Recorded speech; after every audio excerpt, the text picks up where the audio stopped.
o Contém Saúde dessa semana começa agora com um tema muito especial, bastante interessante, que é sobre vacinas.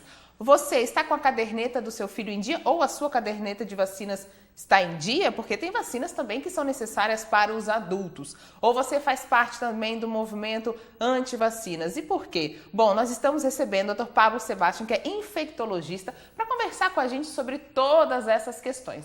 Tudo bom, doutor Pablo? Tudo certo. Obrigado por estar conosco. Eu que agradeço o convite, poder falar de um assunto tão importante aqui contigo. Tão importante, né? Olha só, recém terminou a campanha de vacinação contra a polio e também contra o sarampo. A gente viu que diversas cidades tiveram dificuldades e até mesmo não conseguiram atingir a meta de vacinação, né? Deve-se muito também a essa questão, muitas pessoas estão com medo das vacinas e tal. Afinal, o que são as vacinas? Como é que elas trabalham no nosso organismo? Como é que elas nos defendem? O que a gente precisa entender, né? A partir do momento em que eu entro em contato com um agente infeccioso, e aí eu posso falar da poliomielite ou do sarampo, agora que encerramos as campanhas, eu vou ter uma reação do meu organismo contra esses agentes, que a gente chama de estimulação do sistema imunológico. Então, nosso sistema imunológico é um grande protetor. É como se nós tivéssemos vários soldados que estão aptos a nos proteger e a nos defender dessa infecção. O que a vacina vai fazer? Ela vai pegar alguma parte desses agentes infecciosos e trazer, a partir dessa pequena parte desses agentes, toda essa proteção. Como que isso acontece? A partir de uma indicação de alguma estrutura importante desse micro-organismo, a partir da qual eu consiga projetar toda essa mesma capacidade de defesa. Aí nós vamos ter uma ampla categorização dentro das vacinas. Mas o grande fruto é esse, eu estimular o sistema imunológico a ele produzir a defesa. Parte desses organismos, né, enfim, que fazem parte das vacinas, são mortos, que dizem. Como é que ele pode despertar o sistema imunológico e defender? Então, o nosso sistema imunológico, ele vai agredir alguma substância estranha a ele próprio. Então, por exemplo, no caso da vacina contra o sarampo que fizemos agora e a vacina da gotinha da poliomielite, elas contêm o vírus atenuado. Então, é uma parte do vírus que não é capaz de produzir a doença, mas é suficiente para elaborar essa defesa do meu sistema imunológico. Por outro lado, nós temos outras onde nós temos o agente morto, que é a própria vacina da poliomielite, mas aquela injetável. Por quê? Porque ali contém alguma partícula, e normalmente essas partículas são as proteínas produzidas por esse vírus, através da qual eu elaboro essa defesa no meu organismo e impeço que, no momento em que eu entrar em contato com esse agente agressor, eu consiga estar adequadamente protegido.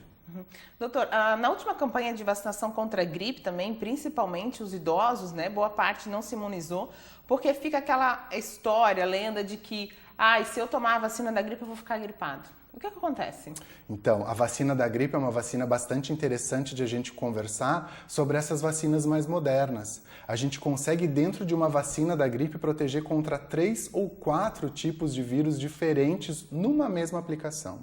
E como que isso ocorre? São pequenos fragmentos, de novo, desses diferentes tipos de vírus, o influenza A, o influenza B, e eles, em conjunto, oferecem essa proteção para o meu organismo. Como eu vou produzir a defesa, eu tenho um estímulo ao sistema imunológico. Esse estímulo do meu sistema imunológico, ele produz uma cascata de inflamação. E essa inflamação é que pode, já tendo o contato com o vírus, porque às vezes a pessoa faz a vacina logo depois que ela entrou em contato com o vírus. Então, infelizmente, as vacinas elas são programadas muito tardiamente na campanha do Ministério em relação à gripe e eu já tenho a circulação do vírus. Essa circulação eu já estou predisposto, faço a vacina e acabo apresentando esse sinal de inflamação. Mas, de qualquer forma, essas vacinas são extremamente importantes e já foi comprovado isso, que elas reduzem a mortalidade e reduzem as complicações relacionadas à gripe. Então, mesmo que a pessoa faça a vacina da influenza e ela tenha um quadro gripal, ela vai ter um quadro menos grave, menos severo em comparação àquela pessoa que não fez a vacina. Todos nós reagimos da mesma forma às vacinas? Não. Não, isso é extremamente individual. Cada organismo tem uma reação diferente às doenças. E a gente percebe isso quando a gente fala da catapora, por exemplo. A gente tem várias apresentações diferentes de catapora entre as crianças. E por quê? Porque cada situação é individual. E quando a gente fala de vacina, é a mesma situação. Eu tenho aquela exposição que é individual para cada um. E aí as pessoas às vezes se perguntam, mas como eu sei se a vacina pegou então realmente? Por isso que o Ministério da Saúde tem uma meta de atingir vacinação. Quando a gente falou aqui hoje sobre falar da vacina da polio, do sarampo e para todas as vacinas, a meta do Ministério da Saúde é imunizar 95% das crianças. Por que 95%? Porque esse é um número necessário para impedir a evolução, a progressão, a disseminação desses agentes causais. Então, mesmo que eu não obtenha um sucesso de 100% de proteção individualmente, essa proteção de forma coletiva inibe esta infecção. Doutor, agora que você falou da catapora, tem uma pergunta aqui sobre isso. Olha, algumas doenças só acontecem uma vez, por exemplo, a catapora, né? Quem pega nunca mais tem catapora. As vacinas também protegem tanto assim? De novo, tem essa característica da individualidade, né? Sem dúvida, a nossa proteção frente a uma infecção, ela é superior em relação à vacina. Ou seja, se eu tiver hoje um quadro de varicela, que é a catapora, eu fico protegido depois, então, para a varicela. Eu não tenho novamente esse quadro. A proteção da vacina, ela nunca chega a ser exatamente igual a essa estimulação. Mas como o meu organismo já entrou em contato com esse micro-organismo através da vacina, ele consegue formular uma defesa muito mais rápida e impedir a evolução do quadro para a gravidade que poderia ter sem a vacina. Bom, a gente sabe que as vacinas começam ainda nos primeiros dias de vida, né? Tem mãe que acha que não é necessário porque acha que o leite protege. E o leite protege mesmo, né? E a própria passagem de anticorpos pela placenta da mãe já estão protegendo a criança contra algumas doenças. Então a gente vai ter na passagem da placenta anticorpos que são as imunoglobulinas do grupo IgG, que oferecem uma proteção temporária. A criança ela acaba por perder essa proteção nos primeiros 6 meses de vida, enquanto que no leite passa o IgA, que é outra forma de anticorpo que também oferece proteção para a criança. Mas, por exemplo, a primeira vacina que é realizada na criança após o nascimento, que é aquela que deixa cicatriz no braço da criança, é a BCG. A BCG é a única vacina que nós temos disponível hoje contra a tuberculose e ela faz uma proteção muito séria contra formas graves da tuberculose, que são a forma cerebral, a meningoencefalite tuberculosa, e a tuberculose miliar, que é uma forma disseminada de tuberculose que também tem um potencial de gravidade. E aí a gente vai falar isso numa região onde nós temos altos índices de tuberculose. Então, por que não proteger a criança contra essas formas mais graves? É mesmo, porque às vezes, a gente às vezes não ouvir falar tanto da doença, acha que ela já não circula tanto, né? Isso. E não, a gente fala de algumas doenças, Ana, que são negligenciadas, né? Que a gente acaba tendo bolsões de localização onde essa doença acomete mais. Se a gente pegar alguns municípios da nossa região aqui, Navegantes, por exemplo, eu vou ter o bolsão ali do bairro São Paulo, que é aquele logo na entrada da cidade, onde nós temos índices superiores à média nacional de tuberculose. Nossa. Então a gente precisa ter muito cuidado em como a gente faz essa análise de por que essa doença não chega tão próxima a nós. Será que não é justamente porque as pessoas próximas a nós fazem uso das vacinas e assim se protegem mais contra essas doenças? Como saber que as vacinas são seguras?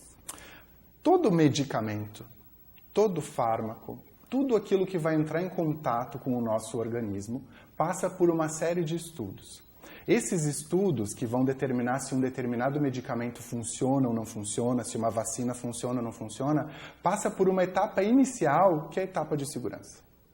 A segurança é o primeiro patamar pelo qual eu vou determinar se um medicamento, se uma vacina funciona ou não. Porque não adianta, né? A gente fala hoje muito sobre a cura do HIV. E eu descubro, por exemplo, um excelente medicamento que vai trazer a cura do HIV, mas ele traz insegurança em relação à saúde daquela pessoa. Por exemplo, uma medicação que vá deprimir demais o sistema imunológico da pessoa. Então eu não posso fazer o uso de medicações que vão trazer um risco adicional à saúde. Então todas as vacinas passam por um estudo de segurança. Mesmo assim, assim como todos os medicamentos, as vacinas podem ter efeitos adversos, os conhecidos efeitos colaterais. E esses efeitos, eles podem ser de muito pouca gravidade, que é o que acontece na maioria dos casos, ou até de maior gravidade, o que são eventos raros. Então, para os efeitos menos importantes, ficamos bastante tranquilos. Para aqueles um pouco mais graves, é seguida toda uma cascata de investigação para, em primeiro lugar, determinar se aquele efeito realmente foi relacionado à vacina. Porque como nós acabamos de falar dos casos de gripe após a vacina da influenza, nem sempre aquela reação está realmente vinculada à vacina. A vacina, né? Doutor, tem uma pergunta aqui, ó. Por que são necessárias tantas doses de uma mesma vacina no primeiro ano de vida? Os reforços, né? Isso. Então, como a gente falou, nos primeiros 6 meses de vida, a criança ela vem recebendo esses anticorpos da mãe que ela recebeu pela placenta, pela alimentação, mas que vão se perdendo. Então, eu estou, na realidade, construindo o sistema imunológico daquela criança. Então, é lógico que eu aplicar uma dose de uma vacina numa criança de 2 meses de vida ou numa de 2 anos de idade, eu vou ter uma diferença de resposta do sistema imunológico. A resposta é tão mais apropriada quanto mais estruturado estiver o meu sistema imunológico.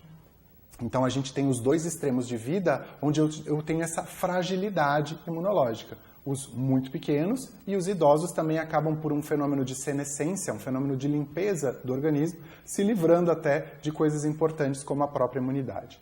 Então, vacinas, por exemplo, como o sarampo, como a cachumba, como o tétano, requerem esse reforço para que a criança fique adequadamente protegida, imunizada contra aquela doença. A cachumba, por exemplo, ela pode matar?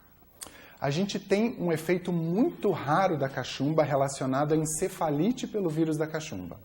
Então, se eu tenho a cachumba afetando o sistema nervoso central, eu posso ter um fenômeno tão grave que acabe levando à morte. Mas não é a realidade dos quadros. Porque eu já vi gente dizer, catapora, cachumba, são doenças simples, se der a gente trata, não precisa dar vacina.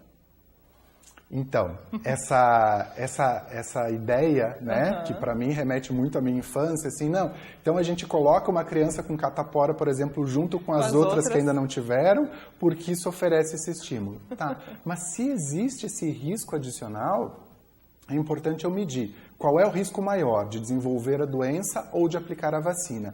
Em a vacina sendo mais segura que a doença, optar pela vacina. Pela vacina. E olha só, esse bloco está terminando, nós voltamos no próximo bloco para falar, principalmente, será que a vacina ela pode causar alguma doença e síndromes estariam relacionadas à vacinação? Fique conosco, nós voltamos já.